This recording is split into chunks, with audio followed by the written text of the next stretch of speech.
السلام عليكم ورحمة الله تعالى وبركاته، كي دايرين؟ لاباس عليكم؟ كنتمنى كاملين تكونوا بخير وعلى خير.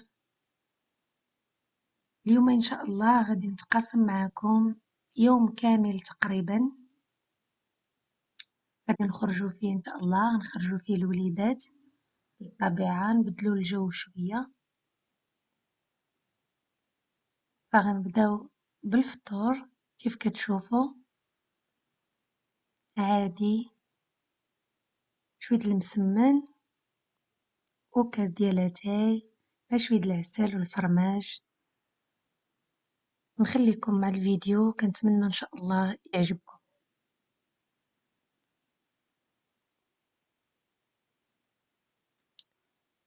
هذه هي البلاصة اللي جينا ليها.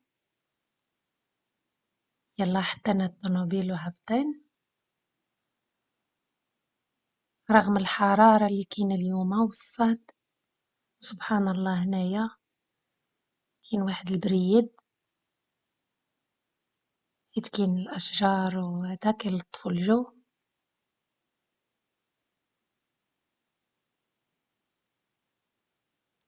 الواحد يبعد على الاكتظاظ وهادوك الخرجات فين كاين الناس والدنيا عامرة، يهرب شوية لهاد المناطق.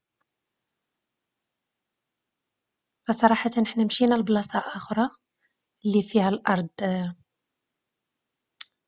هكذا مبسطة، ما فيهاش هاد المنحدرات هكذا على حساب الوليدات، ولكن لقيناها في هاد الفترة مسدودة مؤقتا، ممنوع على العائلات يجلسوا فيها أو ياكلوا فيها. جينا هنايا ولحسن حظنا لقينا هادي مسموح باش ندخلوا ليها. نضرب بكم دويرة، شوفوا غير هاد الطبيعة.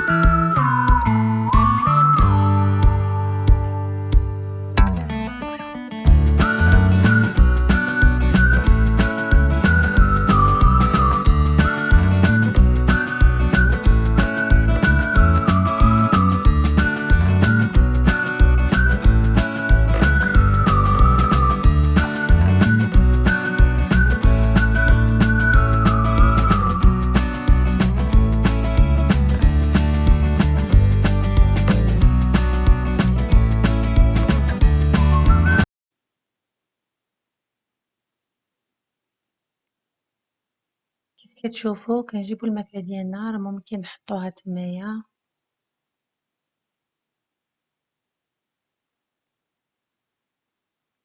هنا هاد البلايصة هنا فين كنشويو، فين كنجيبو العواد ولا كنديرو الفاخر. صافي يولي ساهلة كينقي بلاصتو أصلا. شوفو هي الدنيا نقية. الماء إلا بغيتي تغسلي شي حاجة.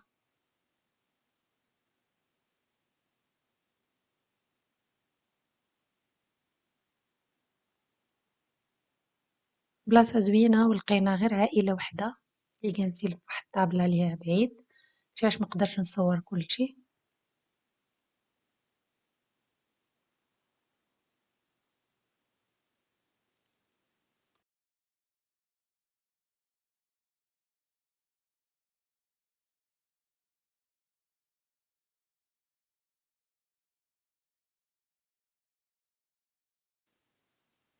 صافي كي كتشوفو درنا الفاخر في ديك البلاصة اللي وريتكم باش نشعلو فيها العافية.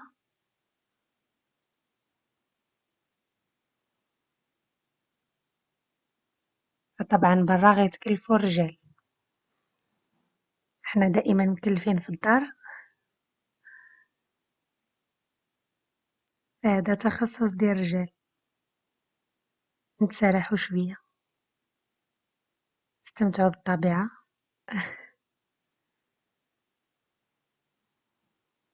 صافي بين مشعلات العافية باش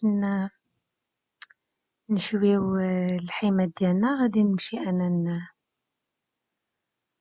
لا الوليدات صافي خدينا واحد الطابلة هنايا اللي سرحت عليها واحد لاناب، هما كانوا كيلعبوا بألعاب ديال الطاولة، فضروري فيما كنجيو لبلايص هكذا ضروري سناك هكايا باش يتلاهاو الوليدات ويدوزو الوقت وما يملوش. عاد في هاد الظروف ما كنخليوهمش يمسوا أي حاجة.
فوق شوية فوق شوية.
وهنايا من بعد ما طيب لينا الشاف ديالنا فجلسنا ناكلو مع الوليدات. هاديك شلاضة ديال الروز والخضرة والطون كنت وجدتها الصباح على حساب الوليدات، ما عندهمش بزاف مع اللحم الغنمي، صافي ومشروبات.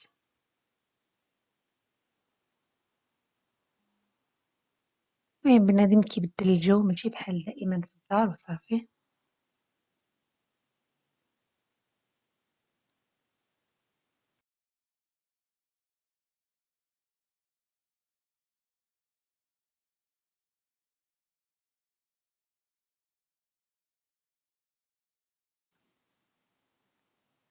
هنا من بعد ما كلينا ونقينا البلايص اللي كنا فيهم، البلاصة اللي طيبنا فيها ولا الطابلة اللي كلينا فيها، جمعنا هداك الشي حطينا في الطوموبيل وبغينا نديرو جولة، نتمشاو الحال برد شوية ونكتشفو حتى هاد المكان. صراحةً حنا متمشيناش غير هاد الشي اللي بان في الفيديو، لأن كانوا طلعنا لواحد البويبلو بقينا غير ماشيين حتى قرب يغرب المغرب. راه غتشوفوا معايا ملي غنكونوا غاديين في الطوموبيل فتعطل الوقت.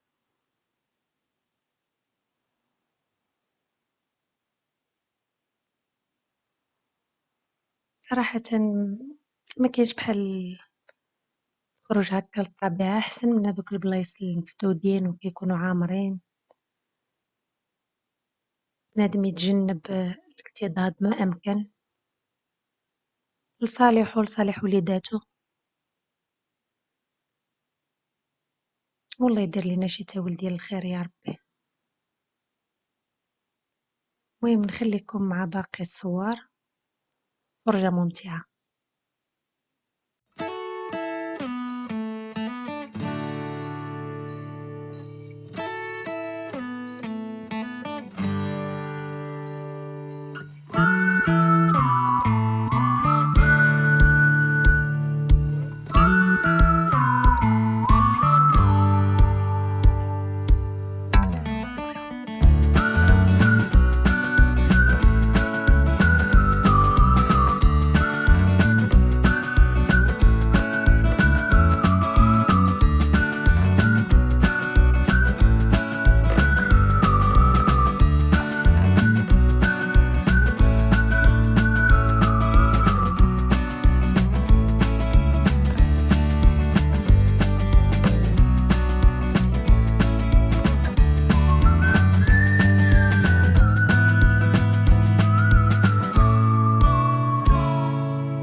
هنا بقينا كندورو لقينا هاد البناية من عهد الرومان، تخيلوا معايا القرن الأول بعد الميلاد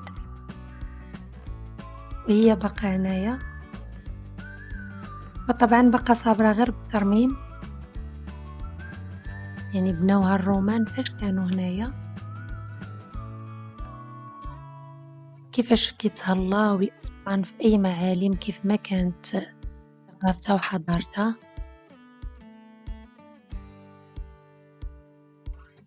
والناس هنا كيجيو يشوفوها.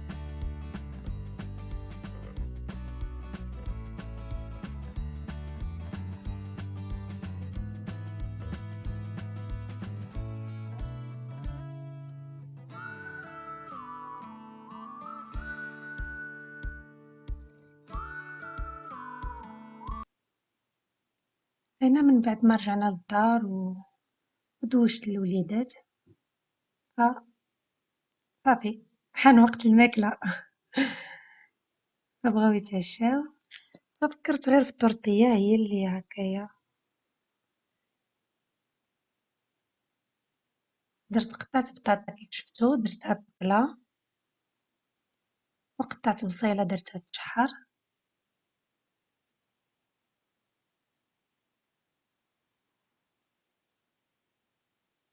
صافي هنايا تشحرت لي البصيلة.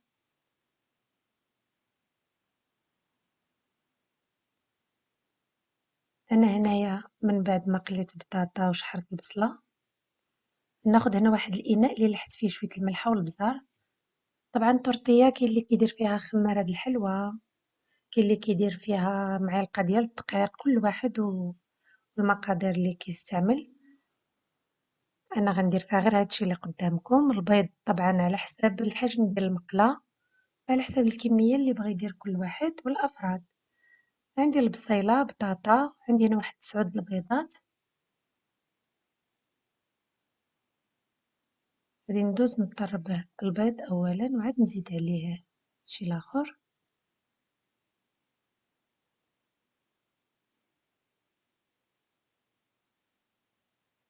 من بعد بطاطا ومن بعد عاد نزيد عليه البصيلة.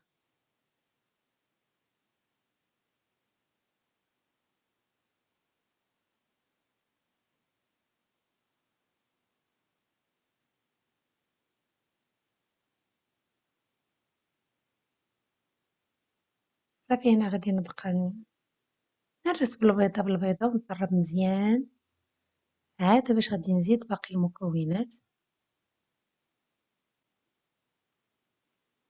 صافي هنا كي كتشوفوا راني خلطت كلشي، البيض وبطاطا والبصلة. طبعا كنت دايرة قبل المليحة وشوية البزار. من بعد ما طربت البيض مزيان بالطراب اليدوي عفوا، عاد زدت عليه باقي المكونات. قد ما طربنا البيض مزيان قد ما كتجي خفيفة. كيف قلت لكم، كاين اللي كيزيد فيها خمارة د الحلوى شوية، كاين اللي كيزيد معلقة ديال الدقيق. أنا ما كنزيد فيها والو، غير هادشي اللي يجعل البركة. غادي ندوز دابا المقلة.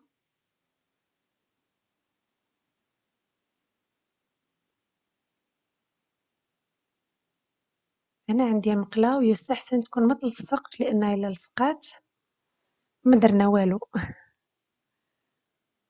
صافي غادي نكب الكمية اللي عندي ونقص عليها البوطة، يعني تكون النار مهيلة،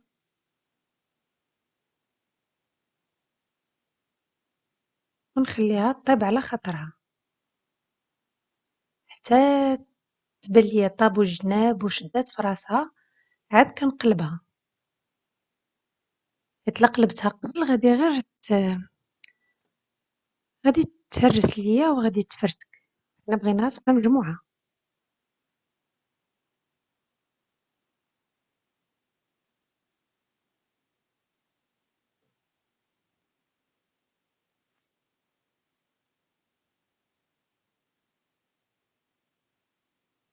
صافي هنا كي كتشوفوا الطورتية ديالنا طابت، شفتو كتجي عالية، منخليوهاش تنشف بزاف. وهنا الصباح حيت وجدت هاد السلطة ديال الرز والخضرة، فديت واحد الكمية وخليت على حساب الليل. وهادو القطيبات اللي شاطوا ليا من البلاصة اللي شوينا فيها، جمعتهم حتى هما جبتهم سخنتهم دابا في البلانشا. والله يجعل البركة. هذا غيكون عشانا، اللهم أدمها نعمة وحفظها من الزوال يا ربي. التورتية كي جات زوينة، أنا بعدا كتحمقني، كتعجبني.